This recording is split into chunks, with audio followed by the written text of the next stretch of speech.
Hi, everyone. Welcome to another Terry Talk. Going to start off today a little bit different, quoting some science. Yeah, we're a bit sciencey and a bit nerdy here at REM. This is an article that came out in 2015. So starting a little bit dated, but I still think it's relevant from University of Iowa, Amy Christoph Brown. And in this article, this is a direct quote. There is little evidence that perceived fit during pre-entry periods is an accurate reflection of objective fit relationships.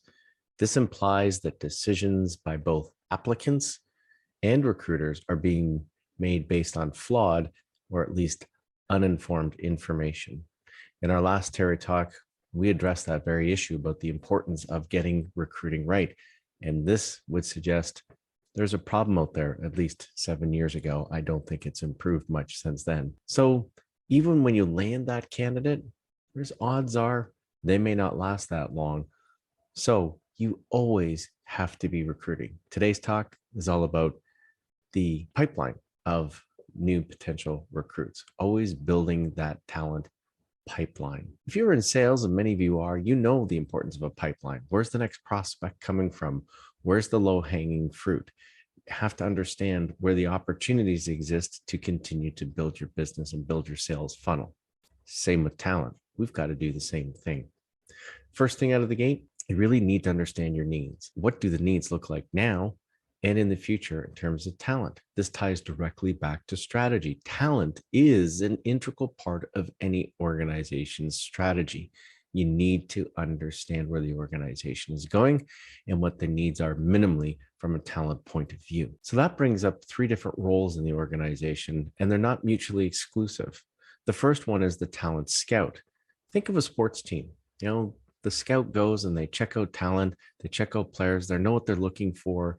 They know what they're looking for, who they're looking for. They know where to look for talent. They're constantly networking. And when they find someone, they don't wait for an opening. They engage with that individual and they get them signed up. You should be doing the same thing inside your organizations. I get pushback. Yeah, well, we don't have any openings right now. You always have openings for great talent. You should be referring people every time you meet with them, understanding who they are, how they might best fit with you.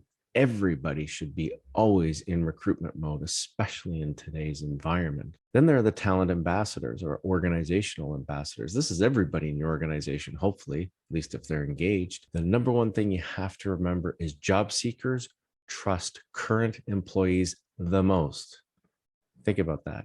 They will go to your current employees to get the skinny, find out what's going on. So always be re-recruiting your own people. What does that mean? Why do they stay? Engagement surveys, more coming up on that here at ARIA in the June, July timeframe when we do our annual Best Places to Work competition in conjunction with London Inc. magazine. Stay tuned for that. Would they come to work for you if they were not already working for you? We need to understand that. As I've said before, HR and marketing really need to become besties because this is where the two can get along really well. Not just get along, but actually accomplish some amazing things. The marketing message of your organization should be aligned with not just the brand, but the employer brand. And sometimes that gets missed. Remember, applicants are not candidates. Well, at least it's not 100% of the potential candidates that are out there. Few people may be looking at any one point in time or may engage with you. But also keep in mind, more candidates doesn't necessarily mean better candidates. Quality does not equal quantity here. Keep in mind though, just because you got applicants, there may be other ones out there you need to source. Think of that talent scout. That's a great analogy to use here. We also need talent assessors. They understand who fits and why. They understand the tools that need to be used to make that determination, not just that gut feel. As we talked in our last Terry Talk about how underprepared a lot of people are to do interviewing, using assessment tools, really good scientifically validated assessment tools. The other thing talent assessors should be good at, or anybody involved in the recruiting process for that matter, keeping people engaged in the process. Candidates really should have a good experience. Otherwise, they will think a lackluster process means you're a lackluster organization. And please watch out for the black hole of recruitment. Communicate, communicate, communicate. Keep in touch. Don't leave people guessing as to where things are. Also, do your own employees understand the process? Think employer brand. They need to be ambassadors. Keep in touch with your former alumni. They can turn into boomerang employees. There they come back. Your internal folks really need to understand the process involved and what you're looking for. Employee referral programs, often very popular now. Make sure your own employees know what you're looking for. But keep in mind, underperformers typically refer underperformers, overperformers typically refer rather overperformers. Keep that in mind. You need to know your people well. One of the pitfalls we'd suggest is watch out for clones. Everyone who wants to find somebody in their own image, friends, families, uh, they can be tricky. So be aware of that and watch out for those unicorns. Don't set yourself up for failure. They don't exist.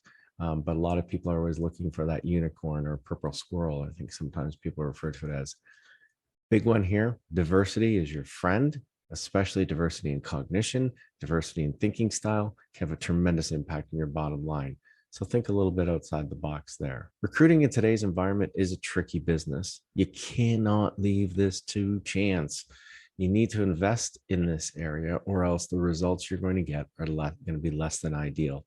So build your pipeline, start thinking about how you can make gains relative to understanding the marketplace, who may be available, and who you need to go after, and constantly never stop recruiting.